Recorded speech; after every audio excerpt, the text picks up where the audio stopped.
Esta es la edición del 9 de junio del año 2018 de nuestro tradicional encuentro Buenos Días, Buenos Aires. Soy Fernando Brunet, un saludo internacional para todos los amigos que nos siguen a través de internet. Mi objetivo, como cada fin de semana, es analizar, compartir con ustedes las noticias más importantes del país. Me acompañan en esta tarea Paola Ardaya, nuestra corresponsal internacional desde Londres, el profesor Abel Reynoso con sus crónicas políticas desde Estados Unidos, un valor agregado a la mesa de redacción, el doctor Hugo Vega, el doctor en Ciencias Económicas para nuestra página de Economía y Negocios de los últimos 7 días, y como es habitual, al cierre de nuestro episodio, nuestro pequeño compromiso de divulgación de la cultura nacional. Con la producción de Alfredo Argento hemos atacado en la última semana, la revisión, más que la revisión, el recordar a los grandes autores de la literatura nacional, así como repasamos algunos párrafos de Julio Cortázar la semana anterior. Hoy tenemos el encuentro ni más ni menos que con Jorge Luis Borges. Este es el contenido o la presentación de nuestro episodio. Los amigos, decía, que nos siguen por internet a través de nuestra página web www.fmimpacto.com.ar ya nos verán también con todas nuestro vestuario de invierno. En realidad hemos tenido un otoño bastante benigno en la República Argentina y nos preparamos para un invierno que se nos anticipa será algo más crudo y tormentoso, pero de todas maneras dispuestos a cualquier contingencia climática.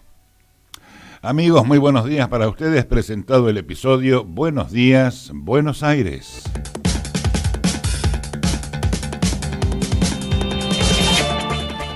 Y seguramente es de dominio público que el gobierno nacional y el Fondo Monetario Internacional alcanzaron finalmente un acuerdo stand-by que se anunció durante esta semana.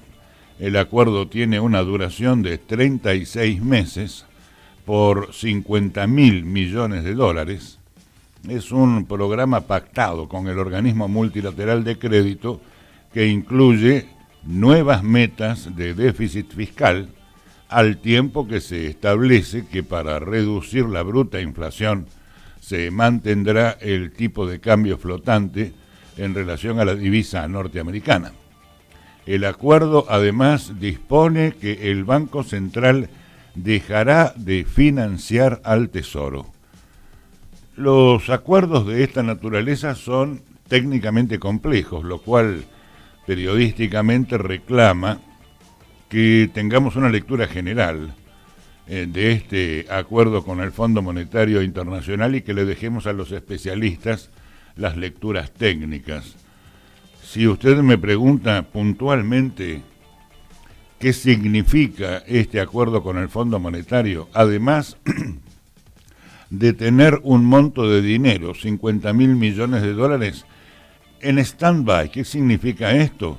Que están disponibles para la República Argentina, pero para determinados gastos y no otros. Por ejemplo, no pueden utilizarse estos dólares que presta el Fondo Monetario para mantener la cotización de la divisa extranjera retenida, como lo ha hecho el Banco Central en los últimos tiempos, vendiendo grandes porciones, hasta 5.000 millones de dólares de sus reservas en la entidad financiera central, sino que tiene que dejar una flotación, una libre cotización de la divisa extranjera.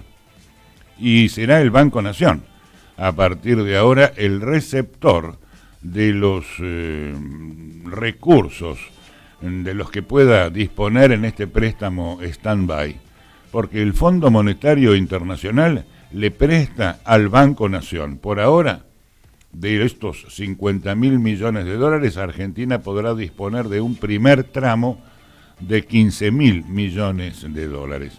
Van al Banco Nación. pero para que no se use el préstamo para contener el aumento de la cotización del dólar. Por esta razón, ya no van destinados al Banco Central, que tiene ese objetivo monetario y su consecuencia natural, que es controlar la inflación. Van directamente al Tesoro de la Nación, al Banco de la Nación Argentina.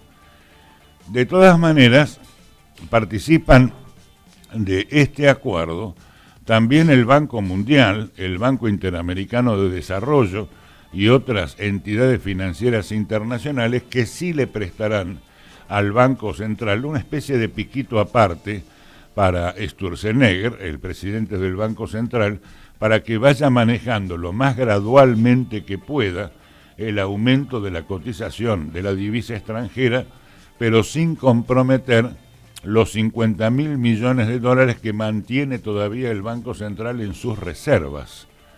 Y esto le permitirá al Banco Central ir emitiendo pesos para destinarlos al gasto fiscal sin comprometer esa base financiera de 50.000 millones de dólares. La cuestión es así.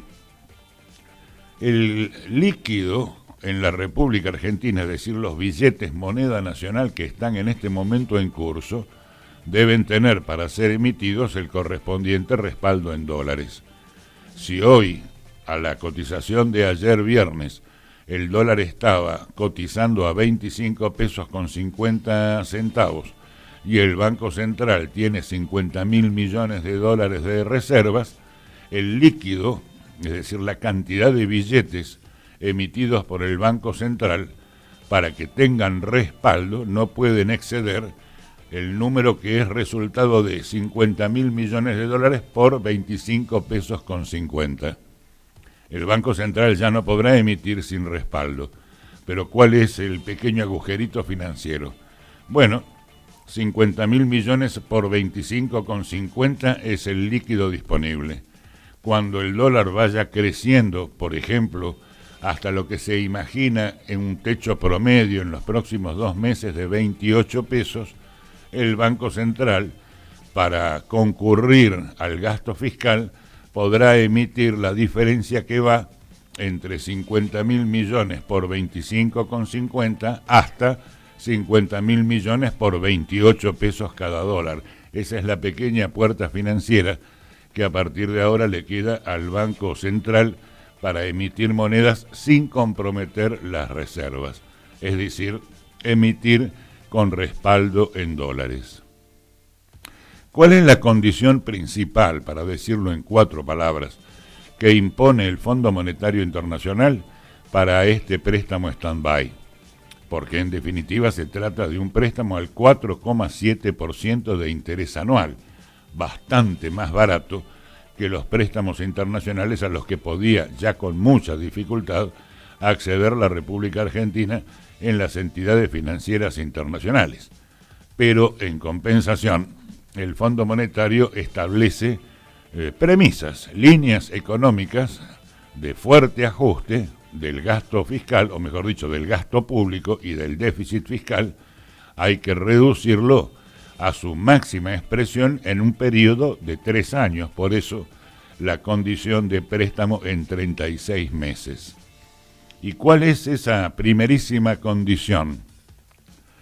Que en el presupuesto del año 2019, la Nación tiene que reducir en un 50% su déficit fiscal, un ajuste fuertísimo que significa, por ahora, en los números actuales, un ahorro previsto de 9.000 millones de dólares en el presupuesto 2019, según mecánicas que hay que comenzar a implementar desde ahora.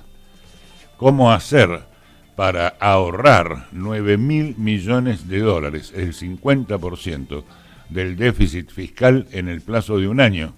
Bueno, en principio, hay que resolver el balance del comercio exterior. En este momento la República Argentina está importando más materiales que los que exporta. Tiene un saldo negativo, y un saldo negativo importante. Es decir, que lo primero que tiene que hacer es aumentar las exportaciones. Y para eso, el único recurso grueso, importante, del que dispone la Argentina en este momento es la venta de soja al exterior. Por las condiciones climáticas adversas, poderosas sequías y en algunos sectores sojeros inundaciones, en el año 2018 la cosecha de soja fue un 20% menos, un 20% inferior a lo que se había calculado. Tenemos que rogar que el clima nos acompañe en la próxima cosecha, en las próximas 2 cosechas anuales, para recuperar ese 20% y mejorar el saldo exportable. La otra segunda cuestión urgente es parar la bicicleta financiera. Aquí curiosamente hay una coincidencia con el Fondo Monetario. No es una de las cláusulas que son habituales en el fondo. Aquí pareciera como si la entidad financiera fuera consciente de que los argentinos, con sus 300.000 millones de dólares en bancos extranjeros que nunca retornaron al país, fueran los exitosos inversores en, por ejemplo, las letras del Banco Central con un poderoso interés del 40% anual, vendiendo sus dólares, tomando esos pesos para comprar las letras y al vencimiento de las letras obtener una renta del 40% e inmediatamente volver a comprar dólares que había crecido justamente por ese apalancamiento del Banco Central, mucho menos que ese 40%, lo cual significaba para esto que llamamos la patria financiera una cuota parte de ingreso extraordinario. Bueno, esa bicicleta financiera tiene que detenerse. Pero la condición fundamental para poder reducir el déficit fiscal en el 50% en el primer año del acuerdo, y es obviamente achicar el gasto público, ¿no? Curiosamente, aquí también el Fondo Monetario en su carta de intención establece unas cláusulas de salvaguarda social. Nunca le habíamos oído al fondo una condición de esta naturaleza. Que no los llame a demasiado aliento, Estas cláusulas de salvaguarda social en realidad lo que disponen es mantener la ayuda social a los sectores más carenciados de Argentina. Hay un 27% de indigencia, o mejor dicho, de pobreza con altos índices de indigencia en nuestro país. De manera que no se puede abandonar literalmente de un día para otro la asistencia social a todos estos sectores.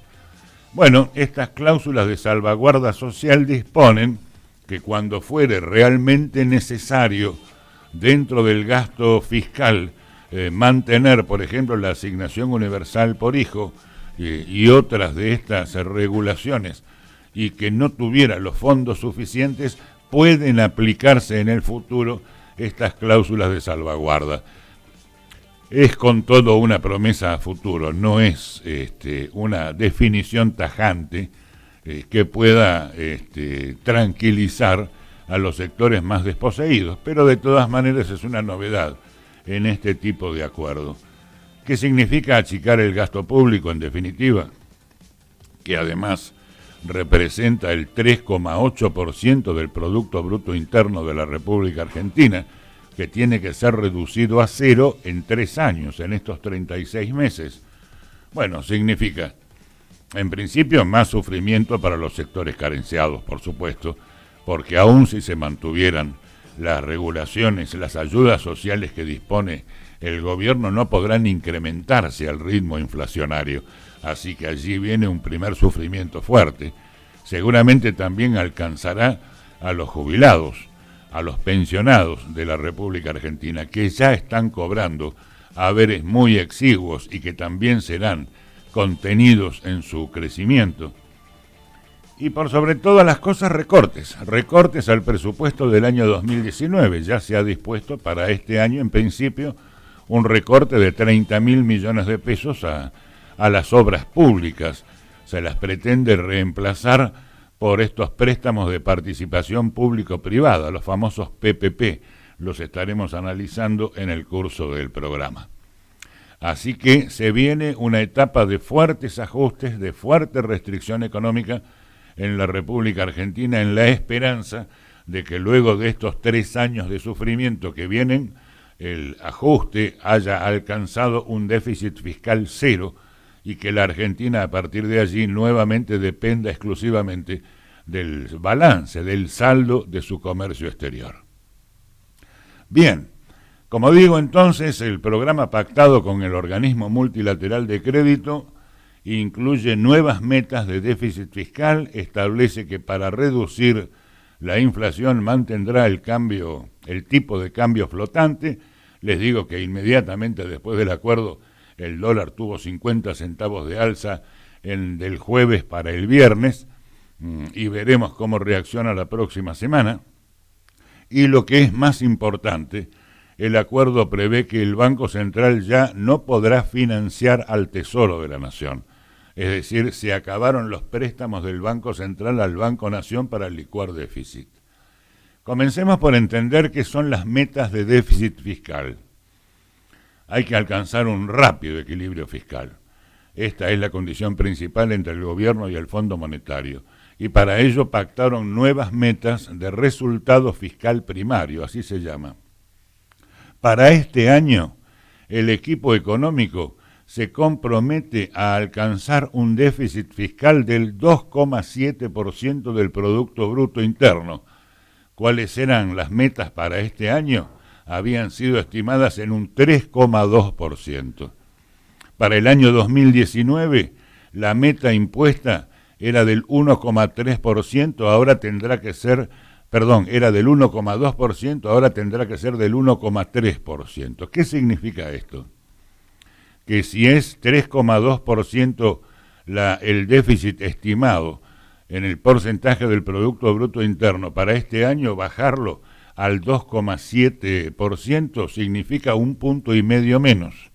Y si le agregamos la diferencia entre 1,3 y 1,2 del año próximo, es una centésima más. Esto significa 1,6 de disminución en el déficit calculado de 3,2. Por eso hablamos de un ajuste del 50% en el déficit fiscal para lo que queda de este año y el presupuesto 2019.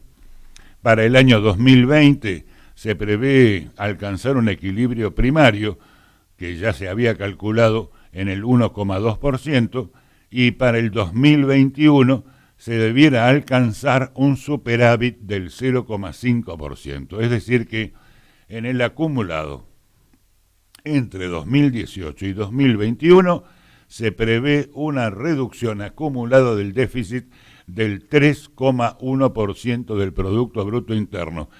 Al Producto Bruto del día de hoy, esto significa en 3 años un ajuste de 19.300 millones de dólares.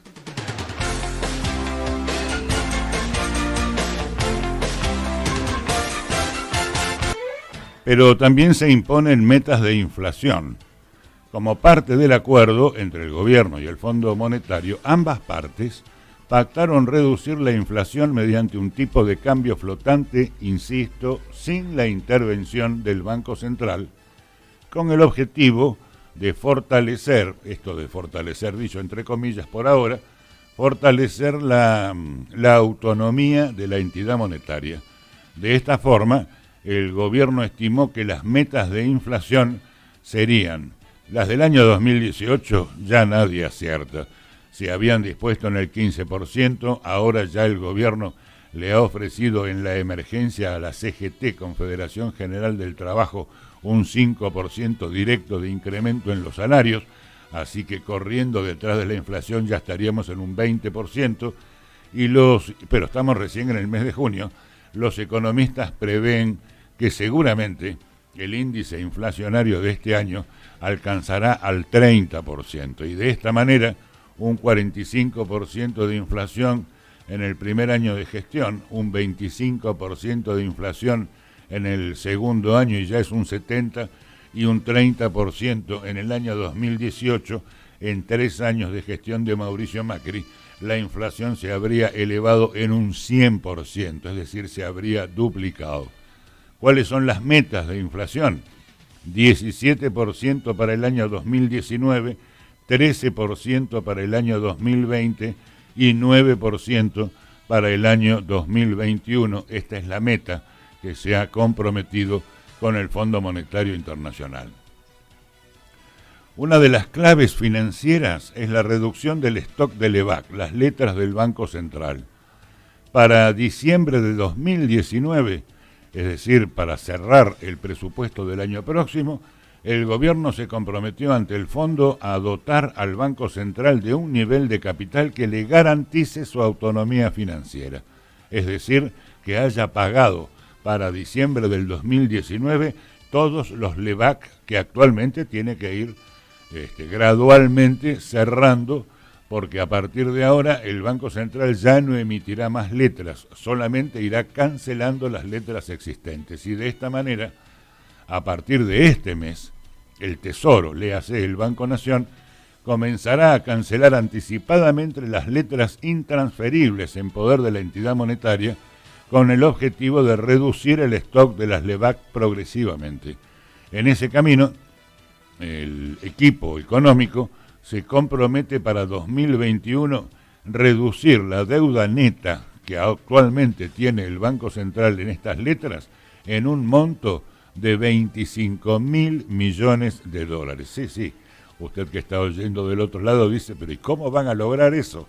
Bueno, estamos en una crisis terminal y ya veremos de qué manera las cabezas financieras van generando las circunstancias que permitan alcanzar estos números que son extraordinarios, ¿no? Así que, ¿cuál será el nuevo rol del Banco Central? Bueno, justamente esta semana, la que viene, el gobierno enviará, o las bancadas oficialistas del gobierno, enviarán al Congreso un proyecto de reforma de la Carta Orgánica de la entidad monetaria para discontinuar, parar el financiamiento directo e indirecto al Tesoro. El Banco Central ya no asistirá al Banco Nación y de esta manera limitar las transferencias a las utilidades realizadas solamente una vez que el capital del central ya se encuentre en niveles adecuados.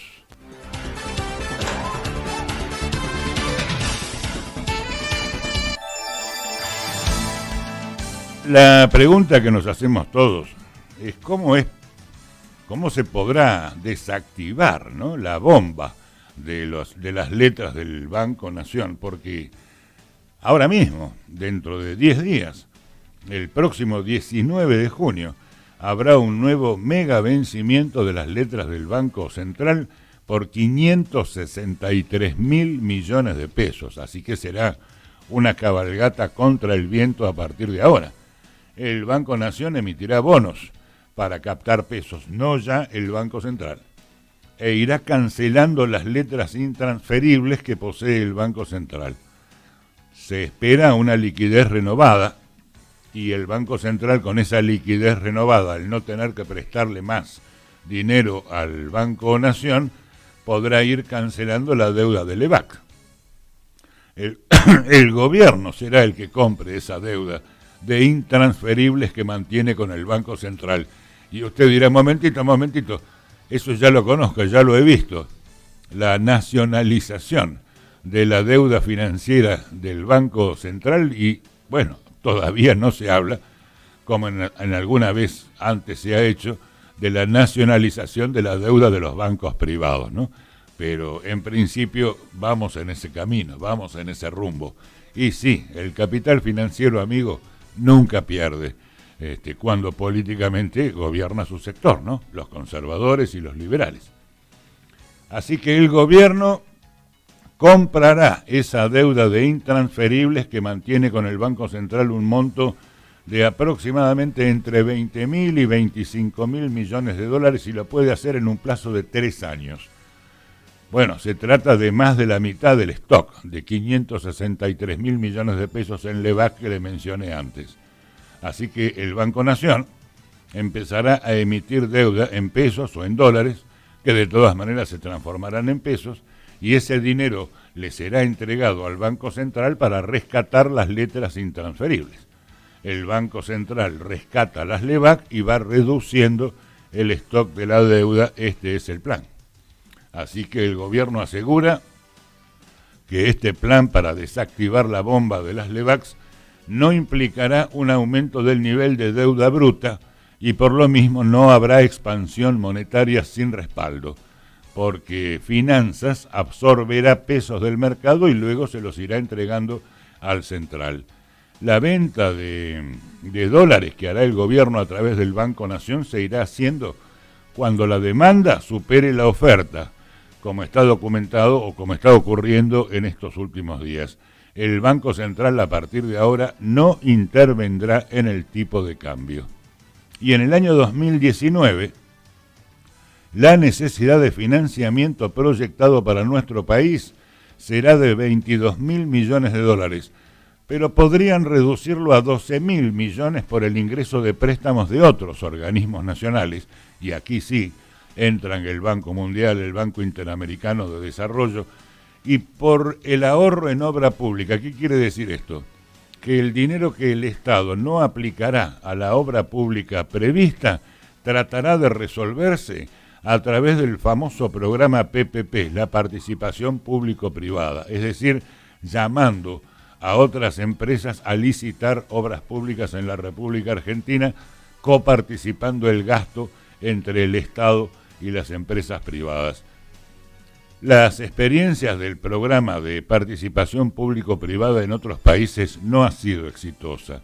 Ha dado lugar a mucha corrupción. Recuerden las crónicas que en ese sentido nos hizo Paola Ardaya desde Londres, justamente por la aplicación de este plan en la obra pública de la capital de Inglaterra, ¿no? Pero bueno, veremos cuáles son los formatos que se aplican en la República Argentina. De manera que, para ir concluyendo, el peso ya se ha depreciado un 35% desde enero 2018 hasta ahora, bien por encima de las monedas de otros países emergentes que nos rodean, ¿eh? El riesgo país se ha incrementado 122 puntos básicos también desde esa época, varias veces más que lo que creció el riesgo del resto de los países de la región. Es decir, que Argentina, en el concierto regional inmediato, que es el Mercosur, ha quedado muy atrasada. El aumento de la tasa de interés nominal al nivel del 40% anual implica una tasa de interés real positiva, la diferencia entre la tasa nominal y la inflación. Bueno, esta tasa fue nunca vista en nuestro país, ¿eh? Es la más alta de la historia de Argentina. Así que esta tasa impacta negativamente sobre los consumos de bienes durables y sobre los stocks, básicamente. Cuando hay que reponer stock de mercaderías, hay que reponerlos a un 25, 27, 28% de inflación. En cambio, no reponer stocks y poner ese dinero al interés financiero representa un 40% de rentabilidad segura. Por esa razón se van cayendo también el estoqueo en mercaderías, con el viejo peligro del desabastecimiento en las góndolas de supermercados, que afortunadamente hasta el momento no se ha visto en la República Argentina, pero es uno de los peligros posibles ante la recesión, la restricción financiera que viene. El presidente del Banco Central declaró hace una semana que este nivel de tasas de interés llegó para quedarse, así que Sturzenegger tiene pensado seguir seduciendo a la demanda de instrumentos financieros en pesos, porque si este nivel de tasas de interés resultara sospechado de ser transitorio, sus efectos sobre la demanda y sobre todo los efectos desinflacionarios podrían ser muy reducidos. Y de todas maneras es probable igual que si la inflación cede, la tasa de interés se vaya reduciendo también de manera paulatina, ¿no? Sería lo natural. El financiamiento proveniente del Fondo Monetario permitiría despejar cualquier duda sobre la disponibilidad de divisas. Esto es absolutamente cierto, por lo cual se va completando el cuadro para que la demanda de pesos no vuelva a experimentar una volatilidad como la que tuvimos en el mes de mayo.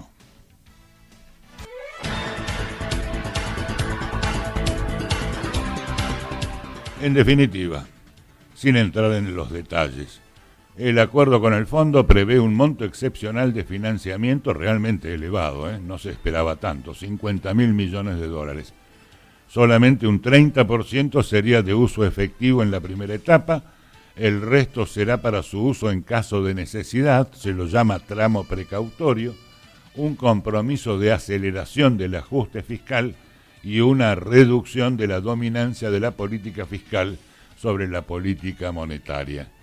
De todas maneras, si bien la combinación de tasas de interés reales altísimas con un dólar estable, por lo menos por un par de meses más la aceleración del ajuste fiscal y las medidas monetarias que forman parte del acuerdo con el fondo, posiblemente ayudar a todo eso a que la inflación converja hacia el 1,5% mensual para fines del invierno, es decir, para dentro de los próximos 3-4 meses. Y de esa manera, la tasa de inflación interanual calculada al mes de junio estaría en guarismos cercanos al 29 o al 30% anual, los cuales se mantendrán en niveles similares prácticamente durante toda la segunda mitad del año. Esta es la pretensión del Estado. Esta inflación estable, por llamarlo de alguna manera, a un nivel tan alto, posee, por supuesto, consecuencias, ¿no? Tanto sobre la economía como sobre la política. La expectativa de pérdida del poder adquisitivo del salario seguirá afectando las decisiones de consumo del sector privado, es decir, de los electores, aun cuando los próximos acuerdos se cierren muy por encima del 15% que había puesto como meta inflacionaria el Estado. Ahora mismo, Camioneros, uno de los gremios fuertes de la República Argentina, está exigiendo un 27% y paritarias abiertas, es decir, sin techo, para poner en práctica una revisión parcial de los acuerdos ya cerrados. Conclusión de toda esta jerigonza económica que espero haber podido explicar de la manera más sencilla. Para generar crecimiento a largo plazo, para reducir la pobreza, es necesario apuntalar el consumo interno. Volvemos a las viejas fórmulas de vivir con lo nuestro que tantas veces hemos mencionado en esta mesa de redacción. ¿Por qué? Y porque si el grueso de la población no tiene dinero para comer, para abastecerse, para vivir de alguna manera con cierta dignidad, la crisis política inmediatamente supera cualquier cálculo financiero y voltea gobiernos. De manera que esta es una ley de hierro, Es necesario apuntalar el consumo interno. El gobierno lo sabe. Es más, les diría que el Fondo Monetario también parece haber entendido esta premisa y por eso deja algunos canales financieros abiertos para que la extrema pobreza no crezca de manera descontrolada en nuestro país. La locomotora del proceso de crecimiento siempre es el consumo. Esta es una ley inexorable que supo revelarnos el economista Roberto Labaña, el economista que cerró la crisis del 2001 en la presidencia interina de Duhalde y que acompañó los primeros 2 años largos de gestión de Néstor Kirchner, con lo que fue una etapa de gran recuperación económica para nuestro país y la cancelación de la deuda externa, por lo menos la cancelación gruesa con el Fondo Monetario Internacional. Decía Roberto Labaña por entonces, la locomotora del proceso de crecimiento siempre es el consumo. Cuando uno baja el salario y el tipo de cambio, la economía no puede crecer.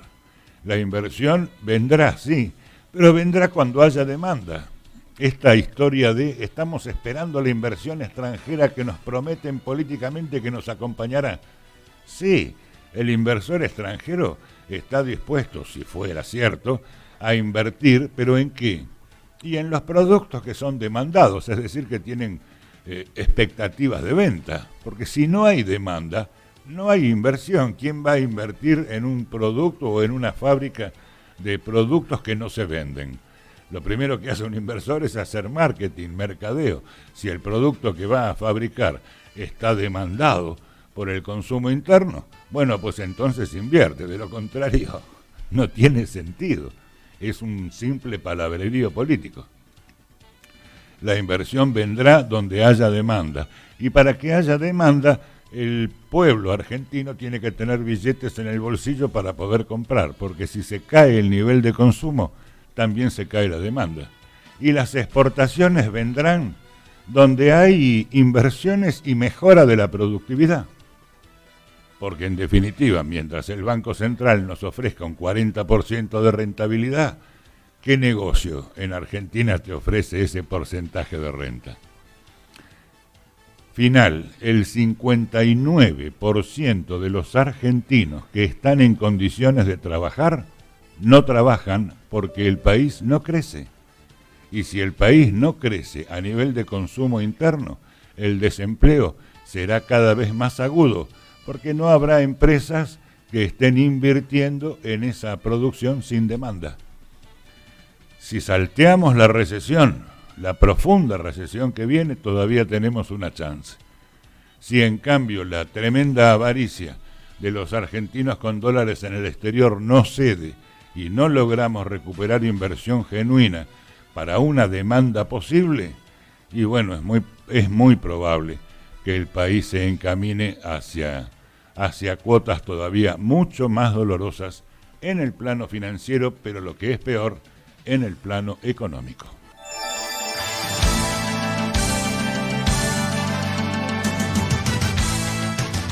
Voy a compartir con ustedes el video que semanalmente nos envía don Abel Reynoso, porque claro, él se pregunta lo mismo que nos preguntamos todos, ¿no? Cuando ya hablamos ahora del plano político.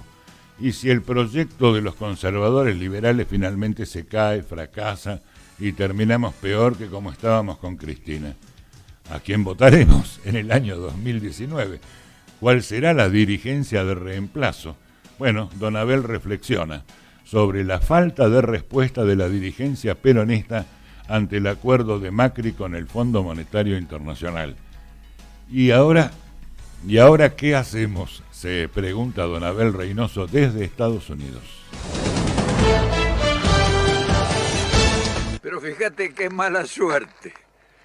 Cuando se nos ha obligado a tomar posiciones, cuando se nos está obligando a que cada uno esté en el puesto de combate, nos revisamos y no solo que no tenemos armamentos mentales, no tenemos dirigentes que en este momento nos señalen algunos de los caminos posibles. ¿Te das cuenta en qué situación dramática que hemos entrado en este tirabuzón? No solo que el gobierno está perdido y no sabe para dónde agarrar ni tiene soluciones posibles bajo ningún punto de vista. Nosotros estamos igual que ellos. ¿Te das cuenta qué cosa terrible? O sea, decime, porque me gustaría saberlo, ¿quiénes de los nuestros, o sea, de los que supuestamente van a venir ahora con las tablas de la ley, te ha hablado de alguna posibilidad, aunque sea remota, de cómo sigue la historia en el caso de que se produzca la hecatombe que no creo que sea evitable? Y entonces ahí te doy yo el mensaje que te quiero dar, porque es el mensaje que vos me darías a mí con toda seguridad. Es natural que no sea yo solamente confundido, estoy casi seguro que vos estás en las mismas si pensás un poquito. ¿Quién has oído de los nuestros? Que te diga, bueno, ahora viene un momento y con una más o menos ecuanimidad humana, no vamos a decir intelectual, te diga, bueno, esto no tiene más vida por esto y esto, o sea, no es muy fácil determinarlo, pero nosotros afortunadamente ya tenemos el plan posible para aplicar inmediatamente después de que el desastre o que la langosta haya pasado.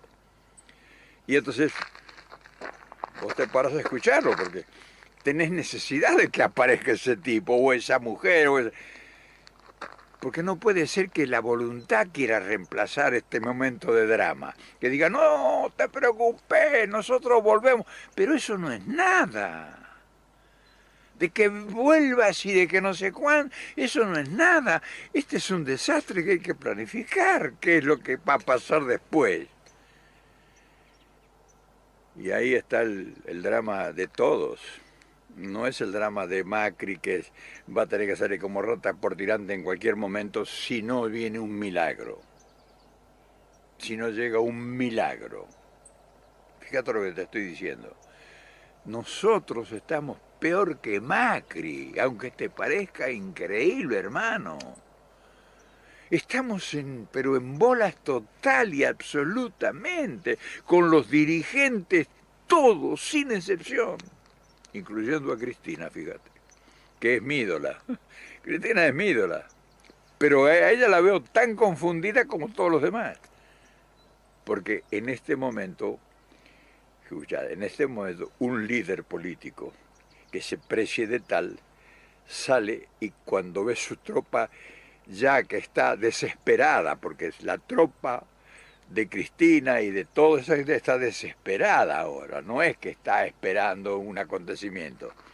Sale el líder y dice, no, no se preocupen, esto así va a ser, no es que ella o él traiga la solución mágica, sino que diga, nosotros vamos a hacer, o sea, nosotros, entre todos, porque esto, como decía el viejo Perón, no sé si te acordás de aquel viejo que se llamó Perón, esto lo arreglamos entre todos o no lo arregla nadie.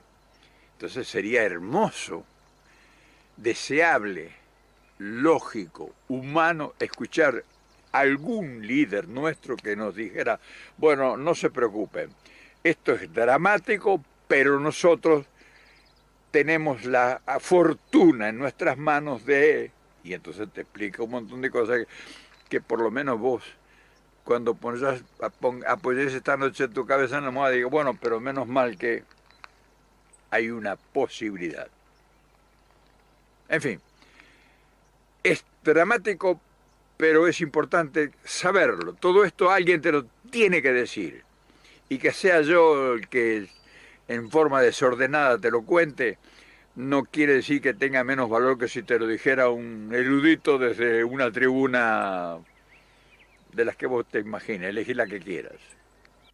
Un dólar que no fondea, una deuda que no se puede enfrentar, compromisos contraídos de inmediatez que de ninguna forma se pueden resolver, el pueblo en la calle, Moyano con su paro de camiones, la CGT con una espada de Damocles sobre el presidente, los medios de comunicación masiva confundiendo enormemente a toda la población, el dinero que no alcanza, los tarifazos que se siguen sucediendo como si nada pasara, como si estuvieran en otro planeta los que determinan la suba de los precios sin contenidos inexplicables, los empresarios remarcando permanentemente, fuentes de trabajo agotadas, nadie invierte un peso. ¿Quién va a invertir con los intereses como están y la negrura del panorama futuro?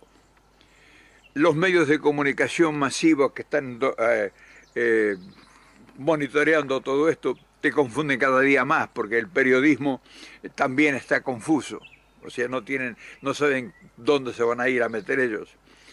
Y los nuestros, que serían la única alternativa que pudieran tranquilizarnos en una ausencia permanente. ¿Qué hacemos? ¿Qué hacemos?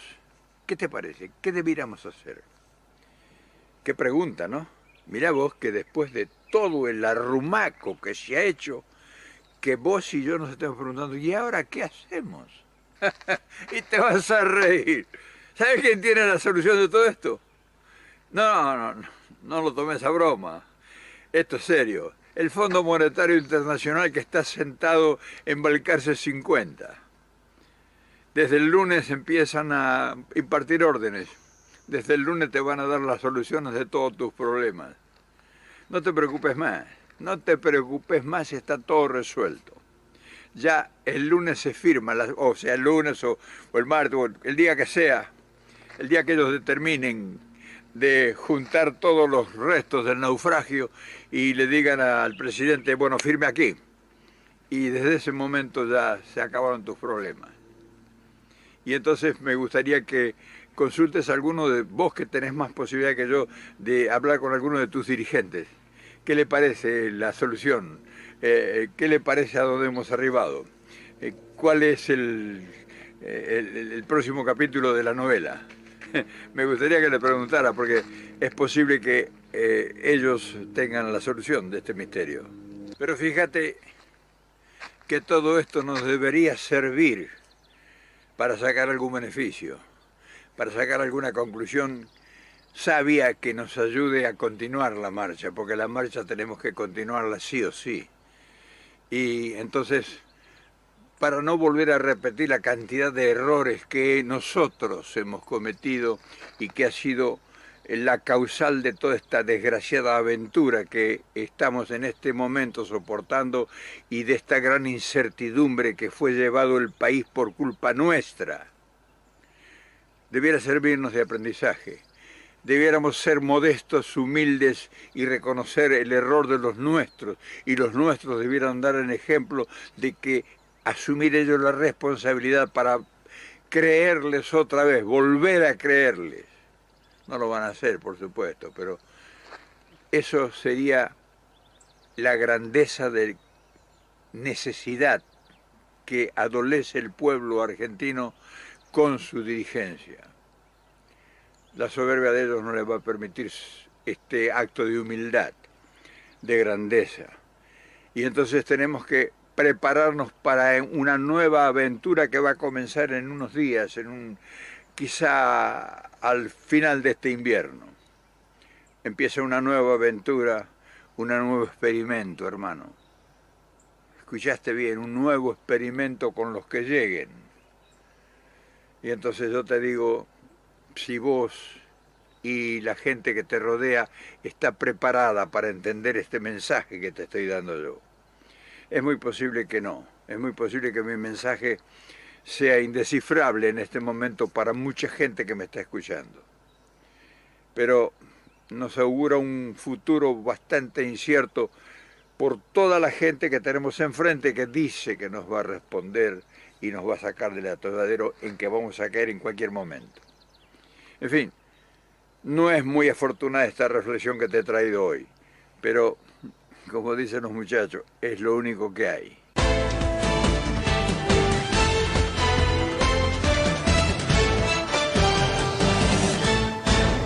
Bien, y para completar la página nacional, un rápido párrafo sobre un comentario que hizo don Abel Reynoso relacionado con la CGT, cuando dice espada de Damocles.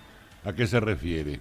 Que las dos centrales sindicales de izquierda, las dos CTA, ya han llamado, además de las organizaciones de base que responden en su gran mayoría a la expresidente Cristina Fernández de Kirchner, están llamando a un paro general.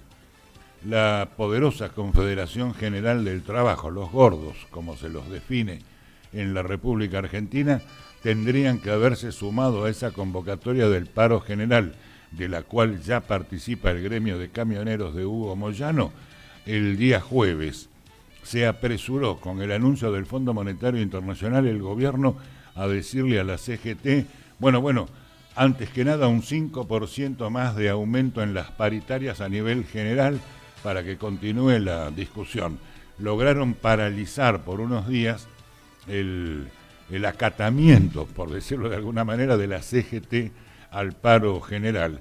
La reunión será el próximo martes con el gobierno, donde, en principio, la CGT agradecerá, pero rechazará el 5% de aumento y llegará con 5 puntos a ese martes.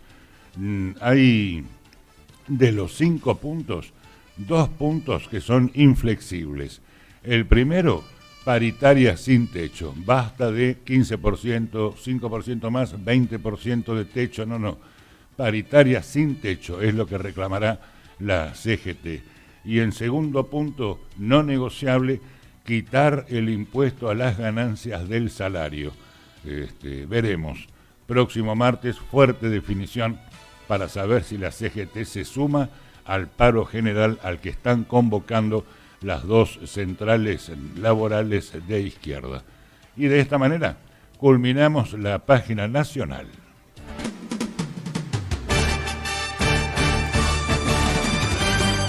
Y abrimos rápidamente la página internacional con nuestra corresponsal en Londres, Paola Ardaya, que, bueno, en principio dará cuenta de las grandes expectativas para la reunión en Canadá del G7, los 7 países más poderosos, más industrializados del mundo. Y también interesa un encuentro en China, la Shanghai International Cooperation, de la que nos dará cuenta Paola en esta crónica. Ya está en línea telefónica. Paola, un abrazo grande desde Argentina.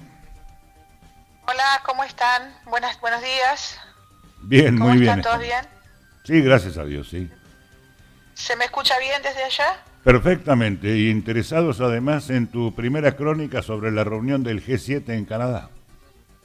Bueno, sí, se está produciendo se produce ahora justamente el encuentro del grupo de los 7, o como Julio ya lo está llamando el G6+1. Sabemos que originalmente, para hacer una revisión rápida, el grupo de los 7 deberían ser las 7 economías más fuertes del mundo, aunque no lo son, porque hoy por hoy las 7 economías más fuertes son Estados Unidos, China, Japón, Alemania, India, Reino Unido y Francia. O sea que varios de los integrantes de este G7 ya no corresponden a las 7 principales potencias mundiales. Esto, como bien vos dijiste, se da al mismo tiempo que se da otro encuentro, que es el de la Organización de Cooperación de Shanghái, que vamos a hablar un poquito más adelante. En realidad, la estrella del encuentro va a ser, está siendo en realidad, porque el encuentro es ayer y hoy, el 8 y el 9, el presidente Trump, una vez más, tiene una actitud, su actitud de medio de que no le importa nada, de que no tiene ganas de estar ahí, se transpira de acuerdo a lo que sus tuiteos, y esto le está realmente enojando bastante al resto de los que pertenecen de los países que pertenecen a esta agrupación. Es más, Jean-Claude Juncker, que es el presidente de la Unión Europea, salió a decir a la prensa que el orden internacional está siendo desafiado y su principal arquitecto es los Estados Unidos, ¿no? Uh-huh. El encuentro principalmente se está basando, o parece por hasta ahora, 2 temas principales que han salido. Uno ha sido el pedido tanto de Trump y una especie de alianza con el primer ministro recién asumido el 1 de junio, Giuseppe Conte, el primer ministro que representa la coalición de los dos grupos, el Movimiento 5 Stella y la Liga, que han pedido la restitución de Rusia al G7 para volver a ser lo que era antiguamente el G8. Inmediatamente los oficiales europeos salieron a alinearlo al nuevo primer ministro Giuseppe Conte, diciéndoles que no, que hasta que no, que va a ser imposible la readmisión de Rusia al G7 hasta que no respete el Tratado de Minsk, ese problema que hay con Ucrania. Medio rara la interpretación de Europa, porque hay que ver que realmente quien no está respetando el tratado parece ser más Ucrania que Rusia. Pero bueno, el tema más importante después de obviamente, o el más importante en realidad, es la disputa que hay por esto que ahora se llama ya la guerra comercial entre Estados Unidos y Europa, uh-huh, con respecto a las tarifas hacia el acero y el aluminio europeo. Trump en realidad tiene un punto de vista que es entendible, que él dice que el resto de los miembros del G7 son todos miembros, además de Canadá, de la Unión Europea, por lo tanto entre ellos tienen un mercado libre, y además al que Canadá se adherió con un tratado bilateral hace un par de años, o sea que tienen tarifas muy disminuidas con Europa. Por otro lado, él también nos cuenta que de pronto Canadá impone aranceles a los productos lácteos norteamericanos del 250%, Europa impone un 10% a la importación de autos de Estados Unidos, en fin, los aranceles no parecerían ser de un solo lado, pero se hace evidente que no sé, las disputas internas en el grupo ya son evidentes cuando Trump, crea su propio plan de contención económica de Estados Unidos, ¿no? Los Como digo, europeos ¿te sienten escucho? ¿Perdón? Que los europeos sienten que Trump ha pateado el tablero e impone condiciones de una manera poco diplomática, por decirlo, ¿no? Bueno, ya sabemos cómo es la actitud y las formas en las que Trump expresa su política exterior. Yo sigo siendo de la creencia que este señor tiene una gran influencia de Kissinger. Me hace acordar mucho a esa manera de actuar de Nixon, ya te lo había dicho antes esto. Tiene su manera, sí, poco diplomática de actuar, que no solo aparece a través de él, transpira a través de él, sino también a través de sus representantes en la ONU, de una manera bastante desagradable, digamos, de poco diplomática, ¿no? Parece que Trump tiene cosas más importantes en las que pensar. De pronto, el encuentro del 12 de junio con el presidente, con Kim Jong-un, en Singapur, da la impresión que realmente no quiere estar ahí. Así que le doy muy poca importancia a por lo menos por ahora, hasta que veamos si hay algún resultado que pueda salir a través de este encuentro. Lo que sí ha llamado la atención es que es la primera vez que no hay un encuentro individual entre Gran Bretaña y Estados Unidos dentro del marco del G7. Ajá. O sea que esto también nos ha llamado la atención desde acá. Bien. Por otro lado, entre una especie de clash de titanes, tenemos el segundo encuentro importante, que es el de la Organización de Cooperación de Shanghái. Es el encuentro número 18, se está llevando a cabo en Qingdao, en China.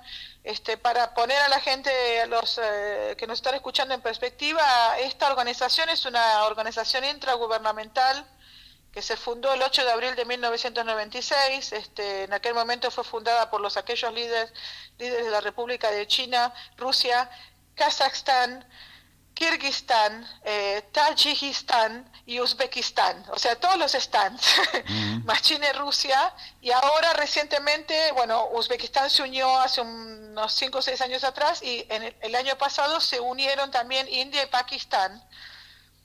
Tiene como países observadores, uno de ellos es Irán y Afganistán, y después tiene como invitados, por ejemplo, las Naciones Unidas. El tema que se está tratando, en realidad, esta organización ha sido encarada para tratar la cooperación de 3 temas fundamentales. Una es la cooperación en materia de seguridad, la otra es la cooperación en materia de comercio, y la tercera la cooperación cultural. Ni bien se había formado este grupo, se había dado prioridad a los proyectos energéticos, de hidrocarburos, de gas y de petróleo, pero también se ha dado importancia al tema de la seguridad. Esta vez es la primera vez que India y Pakistán atienden al encuentro del grupo.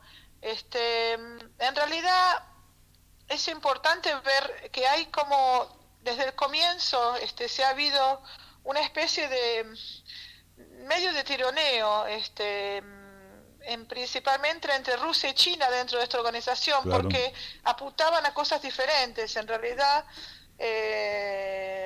Rusia estaba más interesada en una especie de alianza de seguridad de Asia Central, tal vez un poco para contrarrestar todo lo que está pasando con su propia seguridad, en que está siendo circulado por estos países y la OTAN, ¿no? Por el otro lado, China, su más importante idea de cooperación ha sido siempre la idea económica. Vos sabés que notoriamente Rusia encuentra, se transpira a través de lo que está empujando a Rusia, es que tal vez Rusia se vea un poco, no asustada, pero por el crecimiento tan rápido de China y por la influencia que está teniendo en estos países, Rusia tal vez quiere contrarrestar un poco esta situación dentro de la Organización de Cooperación de Shanghái. Lo que sí ha sido evidente que entre este tire y empuje, decididamente China se ha volcado más a su idea de cooperación económica ya con el proyecto de Belt and Road. Ese es el proyecto de la nueva ruta de la seda. Será interesante ver el resultado de esta reunión, considerando que tenemos a los nuevos integrantes como India y Pakistán, que de pronto ya van a abrir un poco, como vos decís, tal vez patear el tablero con respecto a ya aquella pequeña disputa entre Rusia y China, porque ya va a ser mucho más amplio el poder de decisión que van a tener cuando grandes actores como India entran en esta organización, ¿no? Paola, pero también es importante, ¿te escucho? En Rusia, China, India y Pakistán tienen recursos nucleares. ¿Hay algún otro país en esas condiciones en este grupo? En este grupo no, Claro. creo que no, no, Kazajstán que no, ninguno de ellos. Pakistán, bueno, ya sabemos que sí, India ya sabemos que sí, y Rusia ya sabemos que sí. Tenemos en el Oriente, si no vamos a volver al Oriente Medio, sí, podemos hablar que ambos de manera ilegal, porque ninguno lo ha declarado, tenemos Israel y Turquía, que ha venido trabajando en el comercio negro, digamos, de armas nucleares hace tiempo ya, pero no en este grupo per se. Lo que sí es importante es darse cuenta de por qué Putin está tan interesado en Seguro. la seguridad, porque mientras Estados Unidos y el presidente Trump crean este plan de contención no solo económico, sino también a nivel de seguridad. Por ejemplo, Estados Unidos ha creado un grupo nuevo que es el C5+1. Son cinco estados centrales de Asia y entre ellos justamente tenemos a Kazajstán, Kirguistán, Tayikistán, Turkmenistán y Uzbekistán. Uzbekistán siendo más cercano a Estados Unidos de alguna manera. Entonces se entiende que de pronto Rusia tenga su target, su visión enfocada hacia temas de seguridad, ¿no? Y en ese delicado equilibrio entre China y Rusia, no solamente nuclear, sino también fundamentalmente económico, coincido contigo, ¿cómo podrá jugar India en esa pulseada? Bueno, va a ser interesante porque este es el primer grupo al que ellos atienden. India, en realidad, vos sabés que India, el presidente Modi es medio difícil de leer. Yo siempre digo que se sienta medio con el traste en dos sillas, ¿no? Parece haber sido un acercamiento mayor ahora tanto hacia Rusia como hacia China, pero sigue manteniendo sus relaciones muy fuertes con Estados Unidos también, así que está medio sentado en el medio, en realidad, India, ¿no? Por lo que podemos entender. Lo que sí es interesante sacar en conclusión, digamos, es que esta especie de balance de estos megabloques regionales, de alguna manera, si los queremos llamar, están pareciendo... A ver, que hemos perdido la conexión por un minuto. Sí, la hemos perdido definitivamente. Veremos si podemos recuperarla, ¿eh? Está dando cuenta, Paola, de dos grandes encuentros internacionales que se están desarrollando en este momento. Ayer comenzó el encuentro del G7 en Canadá, los 7 países más industrializados del mundo, que como bien dice Paola, ya merecería alguna rectificación esa denominación. Y por otro lado, el encuentro de cooperación internacional en Shanghái, donde China y Rusia tienen que develar un equilibrio en el debate económico, particularmente la ruta de la seda, como lo acaba de mencionar, y en lo geopolítico, en lo estratégico, Turquía, Siria, Irán, como centro, tal vez como pared de defensa ante la expansión de Israel, y bueno, esta decisión de Trump de fortalecer la posición de Israel en el ámbito de Medio Oriente. Ya estamos en contacto para oír la conclusión sobre ambos encuentros. Adelante, Paola. Hola, sí, como estaba diciendo, es interesante analizar, más allá de los encuentros por separados, pero sí ya llamarnos a entender estos nuevos megabloques regionales que han surgido como una nueva forma de integración económica o interconexión de economías nacionales.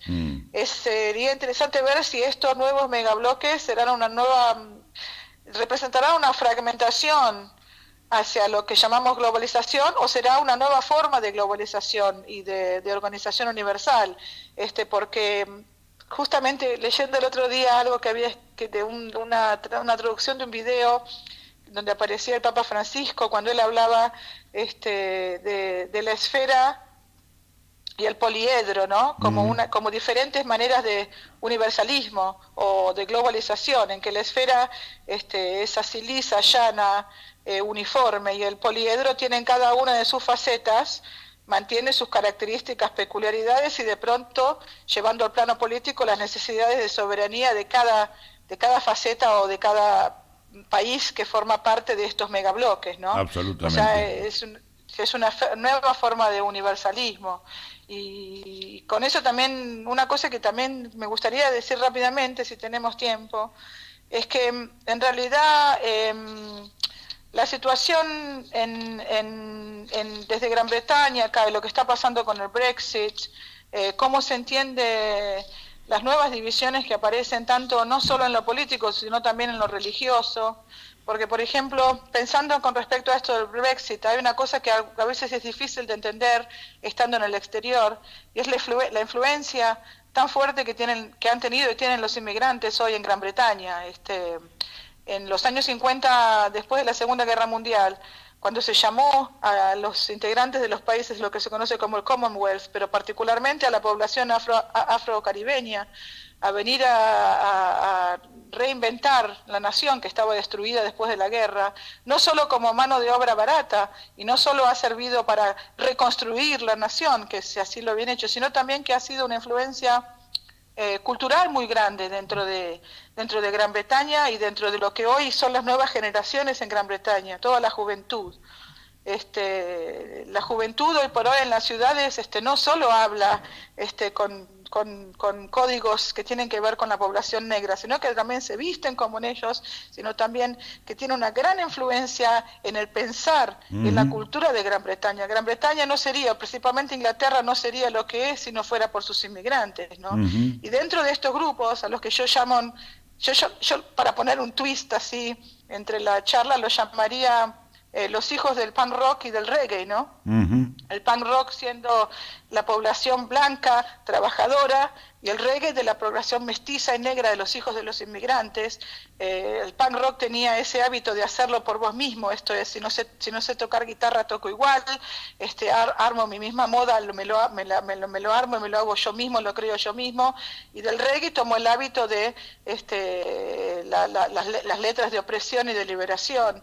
Esta nueva generación, que es la que hoy está detrás de las filas de Jeremy Corbyn, del Partido Laborista, pero que además propone otra vez, vuelvo a lo mismo, un universalismo con distintos códigos en los que se mantengan y se respete principalmente en contra de la opresión. Entonces sí, ya uno puede marcar una línea que va tanto desde lo político hasta, me atrevería a decir, hasta lo religioso también, en que de un lado están los oprimidos, de otro lado están los opresores. Ya no hay izquierdas y derechas, sino que somos los de abajo que vamos por los de arriba. Y por el otro lado también, dentro del plano religioso, me parece que hay una pequeña confusión en cómo a veces algunos analíticos analizan la situación religiosa, que ya tanto dentro del Islam, dentro del judaísmo y dentro del cristianismo se ve esta misma separación entre los que estamos del lado de los oprimidos y los que están del lado del opresor. En el Islam se ve claramente aquellos que estamos peleando por los derechos de Siria, Yemen, Palestina, Libia, and so on. Del otro lado tenemos el lado opresor dentro del Islam, sería Arabia Saudita, Qatar y los países del Golfo. Dentro del cristianismo también se ve una clara línea en el medio, en que hoy por hoy se ve no solo ya desde la iglesia ortodoxa, acercándose, la iglesia rusa, la iglesia griega, acercándose al Islam, también acercándose al catolicismo a través de los encuentros que tuvo el Papa Francisco tanto en Cuba como en Grecia. Ese lado, siempre del lado del oprimido. Del otro lado encontramos, por ejemplo, la iglesia evangelista pro-sionista norteamericana, que parece ubicarse del lado del opresor. Dentro del judaísmo también tenemos muchísimos judíos que no se identifican con el gobierno de Israel, que no se identifican y que entienden que la seguridad de Israel también depende de un tratado de paz urgentemente. Y del otro lado tenemos al gobierno sionista que en realidad ya tiene una actitud abiertamente, y esto es una opinión personal, genocida hacia el pueblo palestino. O sea que esta división ya sobrepasa izquierdas y derechas, islam y catolicismo. Es una división que marca directamente los que estamos del lado del oprimido, de los oprimidos, y los que están del lado de los opresores, ¿no? Te confieso una particular emoción personal, yo que soy hijo neto del siglo pasado y de una puntual lectura ideológica por las liberaciones nacionales, cómo ustedes, los del siglo XXI, van entendiendo la necesidad de nuevas lecturas ideológicas, tal cual lo acabás de descubrir vos o lo estás describiendo ahora, más esta extraordinaria definición del Papa de sí, integración global sí, pero manteniendo las nacionalidades, respetando las identidades de cada pueblo. El futuro es de ustedes, ¿eh? Y bueno, en realidad también hay que empezar a salir de este ombligo occidental que a veces algunos analistas políticos tienen, geopolíticos, porque en realidad la supremacía del imperio de Occidente, mirándola en la historia universal, son 200 y pico de años. Claro. China ha sido un imperio por milenios. Claro. Y de pronto lo que estamos presenciando ya no sea el crecimiento de China, sino la reinstauración de una naturalidad ya preexistente en la historia universal, en la que China ha sido un imperio. Bueno, te dejamos un abrazo muy grande y nos reencontramos atenti. El próximo sábado juega Argentina Campeonato Mundial, así que seguramente nuestro programa será en día domingo, ¿eh? Te dejamos hasta entonces, un gran abrazo y un beso muy grande para todos los tuyos. Bueno, un beso grande, un beso para todos, bye bye. Bien, allí está, otro valor agregado, ¿eh? Esta lectura moderna que tienen los corresponsales extranjeros que nos están hablando de las nuevas lecturas ideológicas, primero desde Europa, sí, pero sin poner el ombligo en Occidente, ¿eh? Mirando el panorama global por entero. Por último, para la página internacional, tengo para ustedes un informe editado del video oficial de Noticias Telemundo para la cadena norteamericana CNN, donde se tratarán 3 o 4 temas de interés. El polémico video de un candidato presidencial en México, se acercan las elecciones en el país centroamericano, la delicada situación de los inmigrantes detenidos en prisiones federales en los Estados Unidos, atenti con este tema, por supuesto, la situación en Guatemala que pide ayuda internacional ante el caos de la erupción de uno de sus volcanes, y el suicidio del chef internacional Anthony Bourdain, que ha sorprendido al mundo.